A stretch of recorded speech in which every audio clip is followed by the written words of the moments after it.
Why are spaces like the Ink of Light Festival important in the Baha'i community? I think we really do need to spend time thinking about our own stories, because I think that these are going to be very valuable in our own current times, but I'm very conscious of the future in times to come, that people will they'll look back and want to know, well, how did people with these Baha'i values, how did they manage in the society that we now acknowledge it's pretty widespread, especially, say, organisations. There's a lot of abusive process, a lot of poor practice, a lot of fractured organisations, to put it in one word.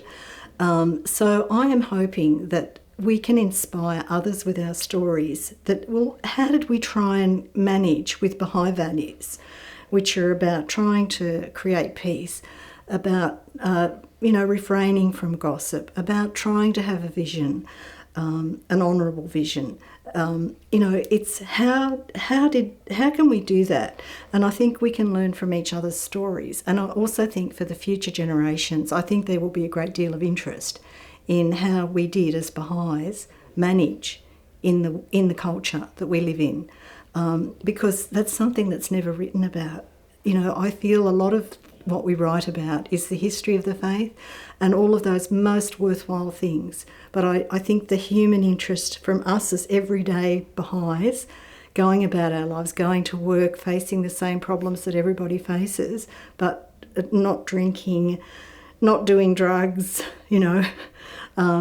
sort of trying to raise our children with moral values in today's culture.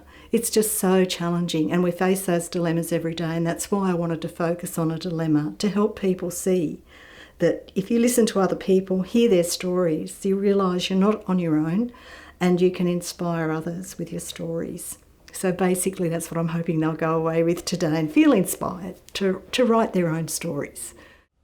What drew you personally to the Baha'i Faith? I think it was seeing all of the principles clearly laid out, and the principle of universal education, because to me it was extremely important that people have an education, because I realised, even though I was only young, that a lot of the world's problems are due to ignorance, and I just really had come to the conclusion that if people were allowed an education, that would be part of the solution to the world's problems. And so when I saw the principles, I was very attracted. And the temple also, I saw a model of the temple and I was really attracted to that. I mean, the context of all recognising that, I found the faith in one day, and I became a Baha'i straight away when I was 17, because I'd grown up in very difficult circumstances. I'd lived in a number of different families and girls' homes, and so I'd actually said to God, I don't believe in you anymore. So then I was presented with the beautiful principles of the faith and this model, and I recognised it. I thought, yes, that's truth. It was the truth. I recognised that, so I went into the shop and I found out more about the faith and decided I wanted to be a Baha'i straight away.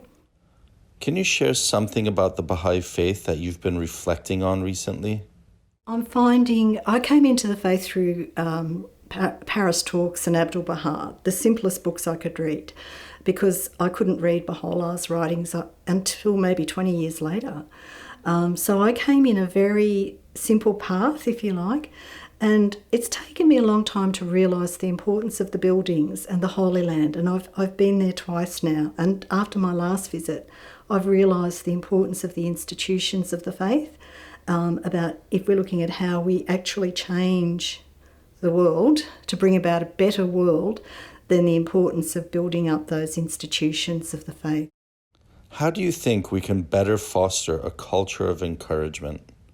In terms of how we can encourage one another to, work together and progress and promote individual initiative, I think it's really important that we do that encouraging, and that can just be as simple as look, I support that, that's great, I'm pleased you're doing it. I find that there can be a lot of negativity about individual contributions and people not valuing one another's contributions. And I think that's really sad. You know, there's kind of like one accepted way of doing things, and it's really challenging if you're on the margins to try and change things or do things differently, or just for you to do something that, like, you know, there are things I can do. For example, I love Facebook and all the social media, and I just think there needs to be an encouragement. Look, if it works, and, you know, look, just go ahead. That's great, Linda, give you a clap. Or somebody else, you know, that's a great book. Or, you know, just supportive words. That, I know people say it's only words, but supportive words and acknowledge that you're doing your bit. It's, to me, I get a little concerned when it's all about numbers. I call it bums on seats. You know, that we measure the bums on seats who attends, whereas because I have an impairment and I know other people who can't get to things for very valid reasons, and even if they're not valid reasons, they can't get to things. So why do we leave them out? You know, I'm very much for people being able to access information even if they can't get to things, and their contributions being valued. At the moment, all I see is that people who are valued if they go to things. So it's a matter of 10 people went or 20 people went. So I find that a bit discouraging, because I don't think we're valuing the quality things. It's all about numbers. And that's across the culture, across, you know, everything, that valuing the numbers rather than the quality of the things that we're doing. And I'd like to see more evaluation of our activities too, so people can feedback, you know, and I think that would be really productive. What advice would you give to others that wish to explore their creative potential? If somebody were to ask me, Linda, how can I start writing? I've never written anything. I would say to them, look, you just need to give yourself some time and space and find out what inspires you.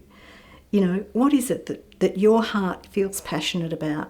Is it your own memories? Is it a story? Often it's easier to write about somebody else, or to write about a historical incident, because it's not something so close to home. It depends on the person, but generally find something you feel passionate about, or speak to somebody. You would love to hear their story. You know, that is very powerful. Because if you think of yourself as giving voice to another person's story, and you're enabling that person to have a voice, that is an incredible gift you give that person. And it is just a process. It takes time, like anything else. It's a process. Get other people to read your work. That is invaluable. And just to give it a go and be honest about what you're wanting to say. It's when you're honest that really gets a story across.